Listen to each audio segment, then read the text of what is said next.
Hello, my name's Tanner Bivens. You may know me from my website, Tanner Reviews, where I talk about movies and video games.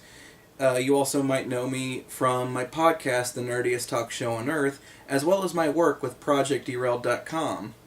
You may be wondering why I'm sitting here on my couch talking to you today, and the best way that I can describe this is an earnest declaration of my own affections. I love role-playing games. I love them. I love the stories that can be told, the camaraderie the game brings, the collecting new knickknacks, dice, books, and most importantly, collecting new games. While RPGs are more common knowledge today, back in the day in the 90s, the 80s, the 2000s, they weren't as really common knowledge. For the most part, a lot of people thought that the only thing that was part of the role-playing game was Dungeons & Dragons. But as time has shown, and as we all know now, in reality, there are literally thousands of role-playing games that cover every aspect of society and every genre that we hold dear. You have games that range from steampunk and cyberpunk. You have fantasy and science fiction. You have westerns and settings that take place in modern day. You have stories that revolve around werewolves, vampires, and ghosts.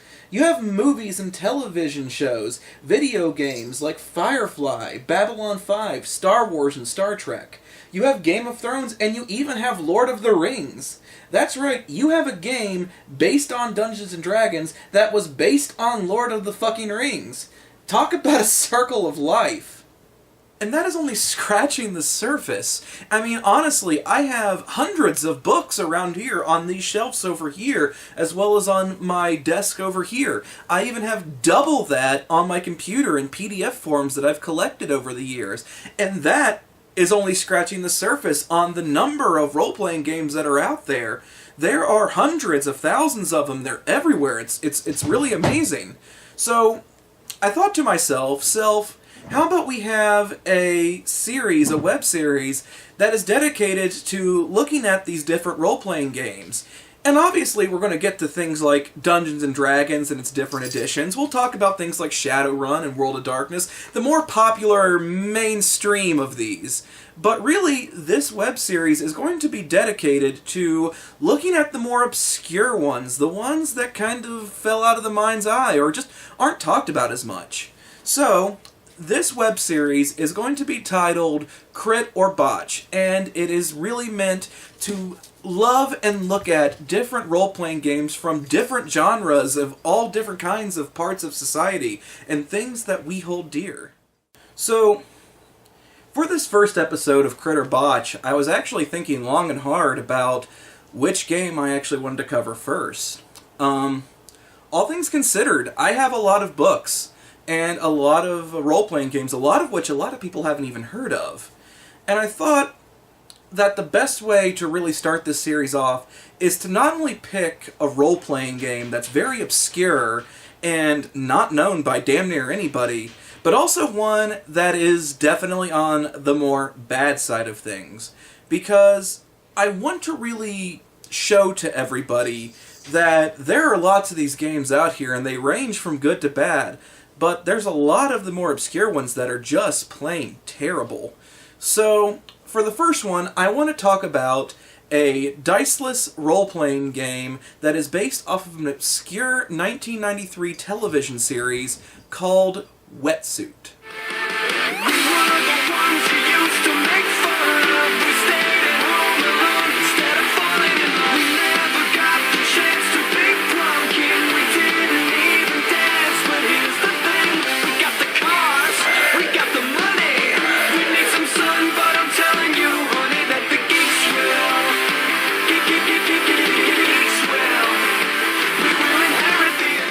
When I say obscure, I do mean obscure. I worked my ass off trying to find info on this thing, besides the role-playing game that was given to me. I even enlisted the help of friends of mine who could only find a Reddit on the subject. Apparently, from what the book tells me, it was a short-lived television show that was set in the world 2008. The polar ice caps have melted, and now the world is in chaos, basically almost completely covered in water, surrounded by tyrants and pirates and all kinds of things. You are a part of a crew of this ship called the Beacon. a large ship that was created by the now defunct United Nations.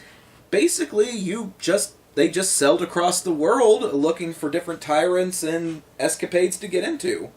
Man, 2017 is going to be really eventful if this is what we have to look forward to. The game is clearly a tie-in meant to entice more people to get more involved with the show.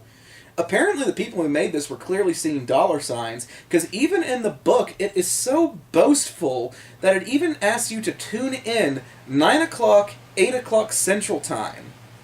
Yeah, okay, I can safely say that that didn't happen. This book is only 10 pages long, but I have to be honest, even in those 10 pages, this game shows off how inadequate and cheap that it is. First off, the book is, as I said, 10 pages long. It barely offers any insight into the show, which means that you have to watch the show in order to understand anything. Some of you might be quick to call foul on this, saying, "Of course, Tanner, you need to watch the show in order to play. If you actually like the show, then you're going to want to play." Who would want to play if you haven't even watched the show? To that, I'm going to call some serious bullshit. Because in all games that I've found from movies that are based on movies and television, they offer a detailed description of the universe in order to bring in people who might be casual fans of the television show or movie, or might not know it as well. Sure, the game master might need to know a lot more about the thing, but really, you just need a kind of passing familiarity in order to participate. But no, this book is only 10 pages long, with one page being the character sheet, and the other page being condescending enough to explain to us what a role-playing game is. Beyond that, the remaining 8 pages are nothing more than explaining, as quickly as possible, how the game works. At the end of the day, there is only half of a page offering a discussion on the mythos and a page dedicated to the map of the universe. Which, admittedly, it's actually pretty cool. They use names as examples, but fuck if I know who these people are, or why I should even care. They are probably one of these bumblefucks, but who the hell cares considering the show apparently didn't last long enough for a first season. The gameplay is also fucked. Wetsuit is a diceless role-playing game. As most people are well aware, role-playing games tend to use dice as a mean of determining outcomes for events, or some other means such as deck of cards like in Deadlands, or even a set of Jenga like I saw in a Call of Cthulhu game. There are some role-playing games out there that are not meant to be used with dice or anything attached to it. That way you can play without worrying about collecting dice, having a poker set nearby, or having anything other than a pencil and paper. You see, the way the game works is that you have 3 attributes, or as the game calls it, bio-readouts.